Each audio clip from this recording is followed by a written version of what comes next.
Okey, dan seterusnya seorang lagi panel bersama dengan kita, Ustaz Nabil. Okey, insya-Allah dua orang bersama dengan saya pada hari ini. Kita akan buat talk show sedikit secara impromptu bersama dengan pakar poligami. Dan juga seorang lagi Ustaz Nabil yang mana dia takkan poligami.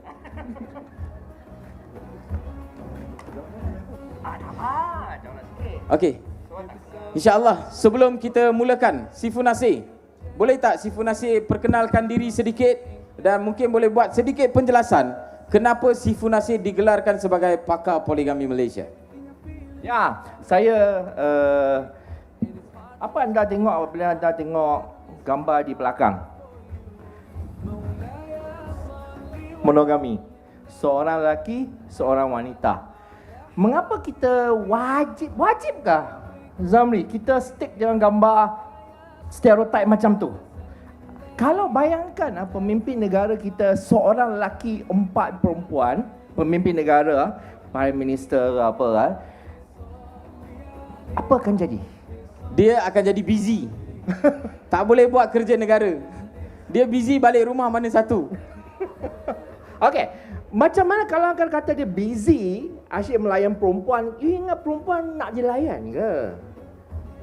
Ataupun perempuan boleh berkhidmat untuk suami atau untuk negara yang lebih baik apabila mereka bekerja sama sebagai madu. Ustaz Nabi diam aja lah, diam aja. Tak ada apa subhat. Okey, tapi sebenarnya saya Sifu, saya pelik sebenarnya. Adakah kita punya topik pada hari ini berkaitan dakwah atau poligami? Menurut Profesor Arnold, Thomas Arnold, dia berkata bahawa dia ni anti-Islam, dia orientalis whatsoever. Tapi the preaching of Islam, dia kata salah satu alat senjata paling kuat sebagai Islam, poligami. Bukan saya cakap, dia cakap. Saya rasa mungkin kita perlukan seorang lagi panel wanita. Baru adil. Ya. Sifu rasa nak panggil siapa? Sifu pandai, tapi bila Sifu cerita pasal poligami kan, tapi Sifu pastikan isteri-isteri Sifu tak hadir bersama. Bagaimana? No problem. Record dan hantar kepada isteri-isteri saya, tak ada masalah. Oh, dia confident. Okey, baik, insya-Allah. Ustaz Nabil. Ya, saya. Okey, apa pandangan Ustaz Nabil bila Sifu Nasir bagi tahu poligami juga merupakan satu medium untuk menyebarkan dakwah? Auzubillahi minasyaitonirrajim. Bismillahirrahmanirrahim. Assalamualaikum warahmatullahi wabarakatuh. Alhamdulillahi wa kafa wassalatu wassalamu ala rasulihil mustafa wa ala alihi wa sahbihi wa man ihtada ila yaumiddin, amma ba'd. Terima kasih kepada sahabat saya Zamri, guru saya Sifu Nasir, juga guru saya Profesor Dr. Nur Atirah depan saya, ada Bro Syahkirit, juga di antara mentor saya dan juga sahabat saya ada Saudara Firdaus Wong dan ramai lagi di hadapan saya. Mudah-mudahan kita semua yang berkumpul hari ini, insya-Allah 3 hari kita akan bersama-sama memohon rahmat dan juga inayah daripada Allah Subhanahu Wa Taala. Saya diam tadi, saya tak nak menyebelah mana-mana. Saya orang Perlis. Dia orang luar. Sifu bukan orang Perlis. Bro Zamri dah sekarang ni musytarak Perlis lah. Dia dah terlibat dengan Perlis. Sebab saya boleh, kita tak ada masalah. Kan dalam Quran, dalam surah Baqarah, Allah sebut mathna wa sulasa wa ruba', 2, 3 atau 4. Kenapa ayat ni Allah tak mula dengan cukup kamu dengan seorang? Sebab itu adalah fitrah. Manusia tidak akan cukup dengan satu. Manusia nak tambah. Kalau orang perempuan lagi tahan, orang lelaki lagi nak bertambah. So orang perempuan biar je, dia takkan buat. Layankan saja. Ni tengah semua tengok nampak stres ni. Tapi kan Ustaz, saya nampak stres ni. Tapi sebab tadi pada awal tadi terus bagi poligami, dia orang terus jadi jam. Apa tajuk dakwah poligami apa bro? Aduh, kita nak dakwah nak poligami ni. Tak mari dah datang, tahun depan tak datang ni. Tak. Orang tu tak datang. Nak datang kena bawa suami masing-masing. Okey, dia isu dia bila jumpa je Sifu memang dia keluar topik itu je. Oh, patutlah. Saya boleh terima kedua-dua pihak. Tapi apa pun dalam surah Ar-Rum ayat 21 Allah sebut wa min ayatihi an khalaqalakum min azwajikum. Allah sebut wa min ayatihi an khalaqakum min anfusikum azwaja litaskunu ilaiha wa ja'ala bainakum mawaddatan wa rahmah. Allah sebut secara jelas daripada bukti-bukti kebesaran Allah. Suruh kita fikir kenapa Allah jadikan kita ni berpasang-pasangan. Sebabnya bila kita seorang, kita rasa murung, kita cepat rasa stres, kita cepat rasa bosan. Tapi bila kita berpasang-pasangan, maksudnya kita ada kita punya partner kita, suami dan isteri, Dan bila sebut azwaja ni, dia pasang yang signifikan dengan fitrah. Dia bukan pasang laki-laki, tak. Itu kawan. Perempuan-perempuan pun sama. Tapi lebih daripada tu memang haram. Faham tak faham? Okey, yang nama azwaja tu, itu yang nama yang cantik tadi, cantik tu. Sifu nak masuk Tetapi tu. nampak Sifu macam nak masuk tu. Litaskunu ilaiha, untuk kamu hidup dengan mawaddatan warahmah. Sila. Boleh. Boleh. Okey. Jangan tibai saya. Wah. Sifu nak syahadah ke apa? Sebab tu saya buat macam tu.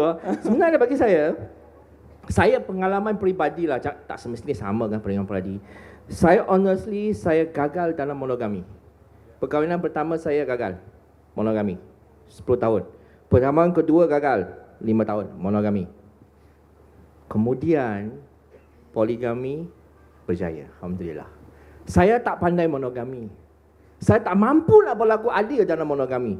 Tapi Alhamdulillah, insyaAllah, setakat ini menurut isteri-isteri saya lah, saya mampu berlaku adil dalam poligami. Pelik kan? Setiap orang dia punya cara lain, you see kan? Cara lain. Suasana lain. I agree dengan Ustaz Nabil lah. Yes, bukan semua orang lah. Betul. To be fair, kita zaman ini sekadar nak cetus saja, ya memang. Kita ni bukan semua orang. Tetapi hakikatnya masalah sekarang is that kita tak boleh hentam poligami sangat. You know why? Kerana Nabi SAW berpoligami, sahabat berpoligami. Jadi bila kita hentam sangat, akan memburukkan nama Nabi SAW. Nabi pernah monogami lama dan pernah poligami. Jadi kita kena jaga kata-kata kita, jaga perasaan kita juga tau. Sudah kita tak melanggar Nabi lah. What do you think? Ya betul. Tapi hakikatnya walaupun kahwin 3, walaupun kahwin 4, tetap yang pertama di hati suami. Jangan bimbang tuan-tuan, ya. Yang pertama lah. Sebab Nabi kan apa pun berlaku, Nabi akan sebut berkenaan dengan Khadijah. Dan ini realiti orang lelaki, dia akan kahwin 3, kahwin 4, tapi dalam hati dia, yang pertama jugalah yang lawa, yang pertama jugalah yang cantik. Walaupun yang ketiga tu lebih muda, yang keempat lebih cantik, tetapi yang pertama tu dia akan kenang sampai mati. Ustaz Nabil ni, jawapan ni sebenarnya nak pujuk balik. Bukan nak pujuk, nak jaga, takut saat lagi tak boleh balik kampung. Kan tak Okey, baik, faham kot. insyaAllah. Sebenarnya poligami tu mukadimah je. Habis kita tarik sampai ke separuh program pula nanti. Ya. Okey, baik, insyaAllah. Kita ada seorang lagi ikon anak muda yang kita akan kupaskan isu berkaitan dengan dakwah. Tapi kenapa kita buka poligami? Sebab kita nak melahirkan pemikiran kritis. Sebab bila kita bincang tentang soal-soal yang sensitif, poligami dan sebagainya, kita semua akan jadi jam sebentar. Dan insyaAllah kita akan bincangkan bersama dengan anak muda, iaitu Protuje Sifu. Kita jemput ke hadapan. Q Hairul. Ya. Okey, Q Hairul. Seorang pelajar Usuluddin WIA. Assalamualaikum. InsyaAllah. Okey, Q. Q, so Yes, apa khabar? Alhamdulillah sihat. Okey, apa pandangan Q sebagai anak muda terhadap pandangan Sifu? Berkenaan dengan kes poligami ni tadi. Poligami ke? tadi. Nak Sebab kata anak muda kan, bila dengar poligami menyampah lah. Orang tua gatal lah kan. Orang tua kan. gatal. Saya nak bagi tahu umur saya baru 22 tahun. Jadi dia tut belakang tu malah nak cakap. Jadi pertama sekali kalau kata kita nak tolak macam kata ustaz tadi pun tak boleh. Macam kalau kita nak terima sangat, dia kena balik pada saya, kata kuncinya adalah satu, ia berkenaan dengan soal keadilan. Adil ni bukan satu benda yang mudah. Dia benda yang orang kata dalam diri tu, kalau dia boleh berlaku adil, maksudnya dia boleh poligami.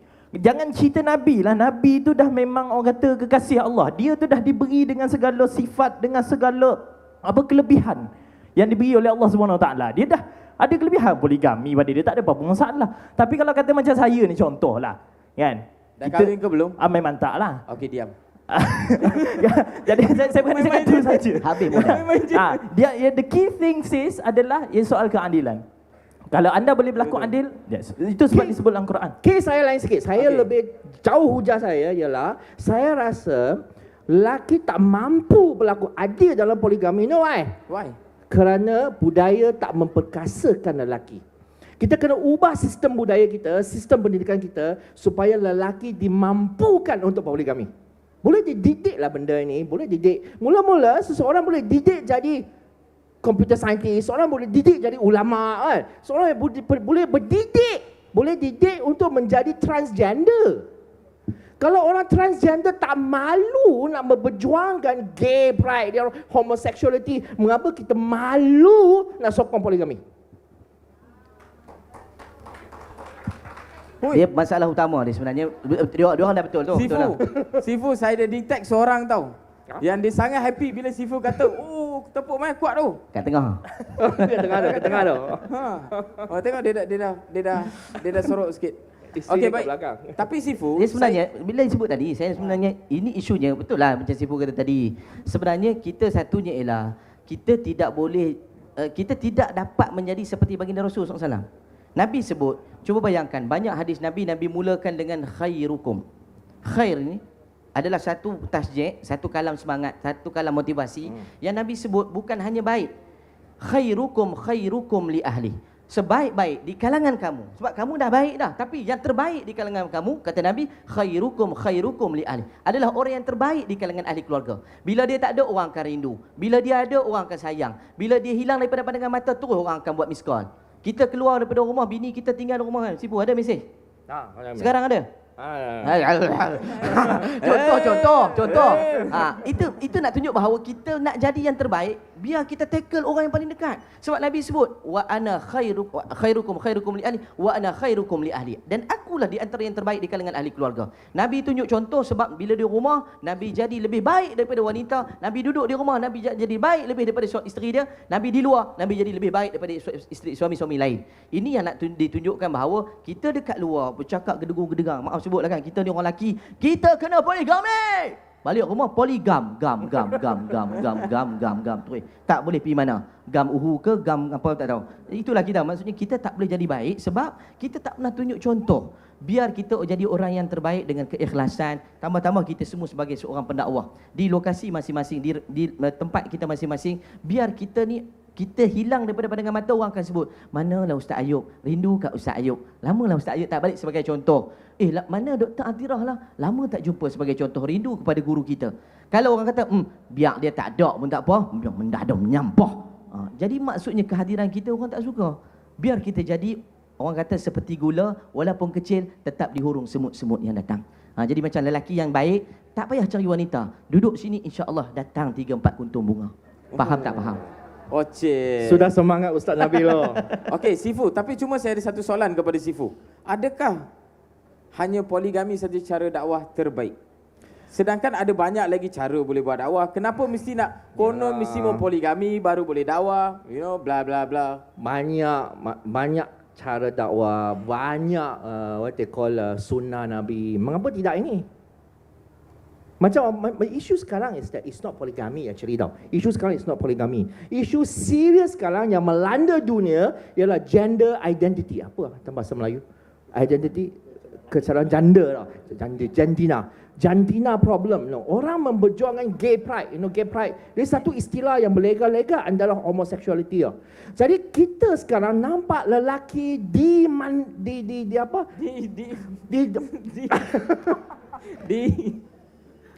kurang diperkasakan tau. Semakin hilang kejantanan dia, kelelakian dia. That is the problem tau. So kita sekarang, kita raise isu poligami kerana kita mempersoalkan budaya pendidikan di dunia. Budaya pendidikan di dunia seolah-olah menjadikan lelaki lebih kepada perempuan. Okay, Sehingga Sifu, mereka tak berani bercakap. It's a very Nak good cakap dengan isteri pun, saya nak kahwin, nak cakap. Apa hal? You lelaki apa? Say, you want to get married again. Kalau isteri tak setuju, dengar apa hujah dia tak setuju. Dengar dengan seorang yang berdemokrasi, kan? Itu lah. Tapi lelaki sekarang, sistem itu membuat lelaki pondan. Okey, kita tanya anak muda, laki baru sekarang, apakah kamu setuju dengan apa yang telah disebutkan oleh Sifu, lelaki sekarang, you know, tadi nak kata di okey, ditukar dan akhirnya telah menjadi pondan. Sebenarnya memang masalah ni yang berlaku. Memang berlaku. Apa yang saya boleh cakap, kebanyakan lelaki yang di luar sana, dia menunjukkan bahawa dia lelaki. Tapi hakikatnya dia boleh pergi pada dua. Dia boleh pergi pada lelaki, dia boleh pergi pada perempuan. Bro, kat mana? Saya belum ada kan, saya pergi sini dulu okay, lagi. Masih sini ya. Tapi tak tahu mana satu nak singgah. Jadi apa yang berlaku sekarang bila Sifu sebut pasal poligami, ini adalah satu jalan ataupun satu apa orang kata kaedah yang diberi, yang memang dah disebut dalam Islam untuk bantu menyelesaikan masalah kita sebagai seorang lelaki. Dan membantu menyelesaikan masalah orang perempuan juga dalam perihal mencari pasangan. Sebab apa? Lelaki memang fitrah dia dah begitu. Sebab Allah sebut dah dalam Quran. Apa yang disebut dalam Al-Quran itu, yakni apa yang memang setiap zuyina linnas hubbu syahwati minan nisa. Allah sebut awal bukan kepada harta, bukan pada tanah, bukan kepada hasil-hasil, tidak. Zuyina linnas hubbu syahwati minan nisa. Allah sebut awal dah. Memang lelaki ni, manusia ni fitrah dia memang pertama dia bersyahwat kepada perempuan. Jadi tapi ini bro, sekarang ni isu dia dah dahsyat. Dia bukan hanya syahwat kepada perempuan, laki pun syahwat dengan laki. Apa yang saya boleh tambah kat situ, guru saya dulu time sekolah menengah dulu, dia pun seorang bukan Sifu kan? Bukan. Guru saya perempuan dulu. Jadi dia pernah cakap yang kebanyakan masalah yang berlaku soal lelaki yang nak jadi perempuan ni, ataupun dia berkehendak juga sesama jenis dia, masalah dia juga datang daripada pemakanan. Serius ke? Saya fikir kenapa pula datang daripada pemakanan? Maggi? Bukan, mungkin daripada makanan yang maksudnya berdaging. Contoh macam ayam, kita makan fast food kan? Sifu, kebanyakan ada ayam pondan ke? Kalau makan jadi pondan. Bukan, maksudnya ayam yang apa orang kata tu disuntik, kebanyakannya disuntik hormon, yang mana kita makan, kita telan hasil hormon tu. Sekadang kita punya hormon tu jadi bertambah, kita berkehendak berani melawan kepada fitrah kita. Jadi kesimpulannya, jangan makan ayam. Jika makan ayam, boleh jadi pondan. Saya minta maaf kepada peniaga-peniaga ayam. Saya tak berniat untuk menjatuhkan bisnes anda. Bukan semua ayam. Bukan soal itu saja, tapi lebih daripada itu mungkin. Lebih daripada itu. Okey, Ustaz Nabil, apa pandangan Ustaz saya- Nabil berkaitan dengan ayam tadi, dengan pondannya ayam dan sebagainya? Saya peminat ayam. Saya peminat ayam. Tapi Ustaz Nabil masih Ya, straight tengok. Saya masih still. Maksudnya pilih ayam kualiti lah, betul. Oh, gitu ya? Maksud kena pandai pilih. Okey, Saya ambil sekarang ayam. ni macam mana kita nak tahu ayam mana boleh jadi pondan, ayam mana kalau kita makan tak jadi pondan? Payah lah saya nak cakap yang tu. Tapi yang pentingnya, macam ni, apa yang boleh saya cakap, Allah jadikan pada kita manusia berbanding dengan makhluk-makhluk yang lain, Allah jadikan pada kita ada akal. Akal ini yang membezakan kita antara makhluk-makhluk yang lain. So gunakan akal sebaik mungkin, semaksimal yang mungkin untuk pilih dan kembali kepada fitrah kita. Balik kepada fitrah. Itu saja jalan penyelesaian. Kalaupun anda memang nak berkahwin lagi, contoh tadi ada kes poligami, berterus terang lah, we are gentlemen for lelaki. Tapi For Sifu perempuan tengok, begini. Sifu tengok. Dia kata jika anda ingin berkahwin lagi, dia tak masukkan diri dia. Selamat. Tapi baik kita tanya Bro Zamri sendiri. Orang yang berpengalaman. Betul. Sebab Dia dah tanya orang. Saya nak tanya Bro Zamri. Sebab Bro Zamri soal pada panel betul. tadi. Sejauh mana Bro Zamri orang kata apa, bila dah berpoligami ni, lebarkan sayap dakwah ni? Sejauh mana? Cerita sikit daripada dua-dua orang yang Seremban dan juga di Perlis ni. Perlis dekat sini yang Seremban. Ada buat research ke? Ada. Saya diminta untuk Okey, buat baik, research. insyaAllah itulah saja program kita pada hari ini. InsyaAllah dan selebihnya kita akan kupas di masa-masa akan datang. InsyaAllah itu saja topik, dan seterusnya kita pergi kepada saudara Sifu. Sebenarnya moderator hanya seorang, tak ada dua orang boleh jadi moderator. Sekian, terima kasih. Ustaz Nabil. Okey, baik. Kita kembali kepada topik kita pada hari ini bersama dengan Sifu Nasir. Okey Sifu, kita ada lebih daripada 500 orang revert yang mana kita telah jemput, mereka datang hadir, dan kalau kita nampak pada hari ini dewan kita penuh dengan macam-macam muka. Kita ada Cina, kita ada India, kita ada Kazakhstan, kita ada apa lagi? Iban lagi? Thailand pun kita ada, Laos pun kita ada, daripada overseas dan sebagainya. Mereka semua ada bersama dengan kita pada hari ini. Jadi apa nasihat Sifu kepada mereka? Mereka ni sebenarnya kita nak memperkasakan mereka untuk menjadi untuk menjadi apa orang panggil? Untuk menjadi pendakwah-pendakwah yang bakal memperkenalkan Islam kepada masyarakat bukan Islam di luar sana. Jadi apa nasihat Sifu? Okey, 1 minit ajalah. Okey. Now, apabila kita melihat isu, jangan quote saya bukan sokong poligami atau anti poligami, ini bergantung kepada seseorang, okay? Keadaan seseorang. Jangan ikut saya salah. Maksud saya bila timbulkan soal poligami sebenarnya, saya nak timbulkan pandangan anda terhadap budaya pendidikan kita. Sebagai seorang pendakwa, semua benda-benda yang kecil ni jangan pandang rendah tau.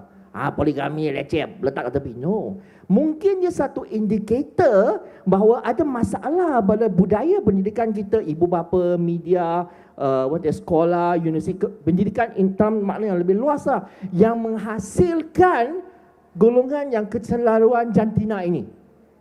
Mungkin no, itu satu indikator. Indikator bahawa lelaki tidak diperkasakan lagi di dalam sistem pendidikan kita.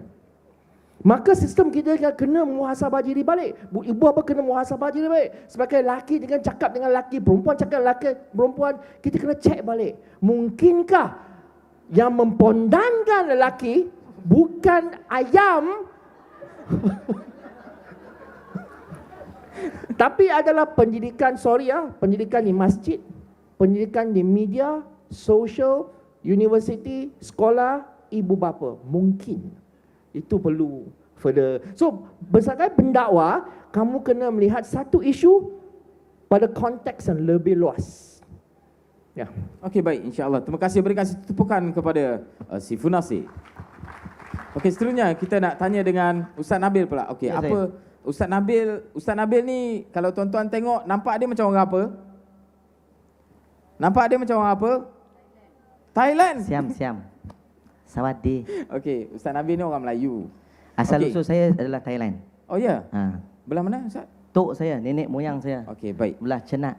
Jadi kita ada Dengan sebagai seorang yang lahir Islam Ustaz. Okey, apa nasihat Ustaz kepada golongan-golongan yang memeluk agama Islam pada hari ini? Kita sambung lah yang tadi. Nabi selalu memberi tasjid, memberi kalam yang Alhamdulillah. semangat. Ingatkan nak sambung pasal ayam juga tadi. Bukan. Sebab Nabi SAW, dia tidak menghalang usaha kebaikan yang dibuat oleh umat dia ketika itu. Nabi menganjurkan untuk umat dia membuat kebaikan dan menambah kebaikan. Sehingga kan di kalangan para sahabat berlumba-lumba untuk buat kebaikan yang baru kenal Islam. Kalau kita kenal seorang padri yang namanya Al-Husain bin Salam bin Al-Haris. Hal antum ta'rafuna man huwa? Oh, cakap Arab sikit. Kenal tak nama ini? Al-Husain bin Salam bin Al-Haris. La. Tak kenal kan? Nama yang telah pun diislamkan oleh baginda Nabi ialah Abdullah bin Salam. Dia adalah pendeta Yahudi yang berasal daripada bumi Syam, berhijrah ke sini bersama dengan kelompok dia. Di Madinah tuan-tuan, dahulu bila mana seorang pendeta mereka ataupun ulama besar mereka yang namanya Al-Haiban berpindah daripada bumi Syam membawa kumpulan-kumpulan tertentu, di antaranya 3 bani besar. Bani Quraizah, Bani Qainuqa dan juga Bani Nadir yang duduk di Madinah. Bani Yahudi, kaum Yahudi yang duduk di Madinah. Mereka berhijrah dari Syam untuk berada di Yathrib semata-mata menunggu kehadiran Nabi akhir zaman yang mereka harapkan akan hadir daripada bangsa Yahudi. Tapi mereka kecewa sebab Nabi lahir daripada bangsa Arab. Pendek cerita saya nak sebut pada tuan-tuan. Abdullah bin Salam adalah pendeta Yahudi yang menunggu ketibaan baginda Rasul untuk sampai ke Madinah. Ketika itu dia duduk di atas pokok kurma. Nabi sampai, dia terus meloncat keriangan sebab dia nak menjumpa Nabi. Walaupun dia pendeta Yahudi. Dia adalah pemegang ataupun orang kata ulama menjadi pakar rujuk kepada kitab Taurat. Dia jumpa dengan Nabi, dia dengar Nabi. Apa yang Nabi nak sebut? Nabi sebut kepada tuan-tuan, ini perkara yang perlu kita buat bersama. Nabi tak condemn orang. Nabi tak cerca orang. Nabi tak terus hukum orang. Nabi sampai ke Madinah, Nabi sebut dengan satu slogan yang begitu besar harapannya, iaitu Nabi sebut, Ya ayuhan nas, afshus salam, wa at'imut ta'am, wasilul arham, wasallu bil laili, wan nasu niyam, tadkhulul jannata bisalam. Nabi sebut 4 benda. Afshus salam, wahai sekalian manusia. Kalam Nabi, Nabi tak cerita wahai orang Islam, wahai orang kafir. Tak. Di situ adalah di antara uslub dakwah. Yang kita hari ini, tuan-tuan, saya yakin tuan-tuan lebih baik dakwah daripada saya. Sebab tuan-tuan turun kepada uslub dengan cara yang terbaik. Nabi sebut, Ya ayuhan nas, wahai sekalian manusia. Pertama, afshus salam, bagi salam. Yang kedua, wa at'imut ta'am, bagi makan. Yang ketiga, wasilul arham, hubungkan silaturahim. Yang keempat, wasallu bil laili wan nasu niyam, bangunlah di sepertiga malam, buatlah solat. Tuan-tuan perempuan yang dirahmati Allah sekalian, ini kalam yang saya nak bagi kepada kita semua. Kadang-kadang kita lupa berjumpa dengan orang, perkara paling basic adalah bagi salam. Senyum pun susah, kan? Senyum pun susah, nak bagi salam lagi susah. Jadi kalau boleh kita peringkat awal, kita nak menyantuni orang, biar kita bagi salam. Salam kan dia maksudnya agak luas. Assalam itu kan nama Tuhan, the name of God. Assalam. Kita bagi Assalamualaikum, orang akan jawab kepada kita, doa kepada kita. Itu perkara paling basic. Saya tak payah sebut 3 benda yang lain. Saya sebut yang pertama itu sebagai orang yang kita diberikan tanggungjawab untuk berdakwah. Tuan-tuan, jangan berhenti hanya sekadar menulis, jangan berhenti hanya sekadar bercerita dan berceramah, tapi kadang-kadang kita sebarkan salam. Itu di antara jalan dakwah yang paling dekat dengan masyarakat. Wallahu a'lam. Alhamdulillah. Satu poin yang sangat penting. Kadang-kala kita bila berjumpa dengan orang, mungkin kita nak senyum pun susah. Betul kan Ustaz kan? So kita kena membudayakan budaya senyum. Okey, minta semua daripada kita sila senyum. Tak nampak, tak senyum, bukan gelak. Senyum. Ustaz Ayub tak nampak senyum. Okey. Okey, baik, terima kasih. Dan terima kasih banyak. Berikan satu tepukan kepada Ustaz Nabil. InsyaAllah, alhamdulillah. Dan seterusnya kepada anak muda. Okey, apa nasihat anak muda kepada golongan-golongan yang telah memeluk agama Islam dan sekarang mereka ingin menjadi pendakwah? Sebagai seorang yang beragama Islam, saya tak perlu sebut orang kata baru masuk Islam. Sebagai anda yang sudah pun berada di dalam Islam, pesanan saya mungkin saya dalam kerangka anak muda lagi yang mungkin di hadapan saya juga ramai daripada golongannya adalah golongan muda.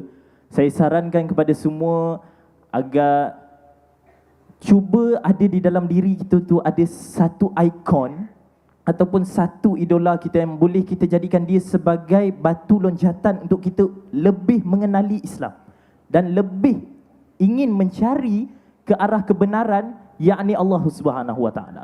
Bukan kita taksub kepada tuan-tuan guru kita sahaja, tidak. Bukan maksudnya saya taksub pada sifu saya, tidak. Saya ada hak untuk mencari kebenaran saya sendiri. Seperti mana saya mengambil seorang idola saya, iaitu Al-Imam Al-Ghazali. Imam Ghazali dalam sejarahnya, bagaimana dia mencari kebenaran dalam mencari Allah Subhanahu Wa Taala. Dia menimbulkan di dalam diri dia, ini adalah kata kunci dia. Dia timbulkan di dalam diri dia, iaitu keraguan.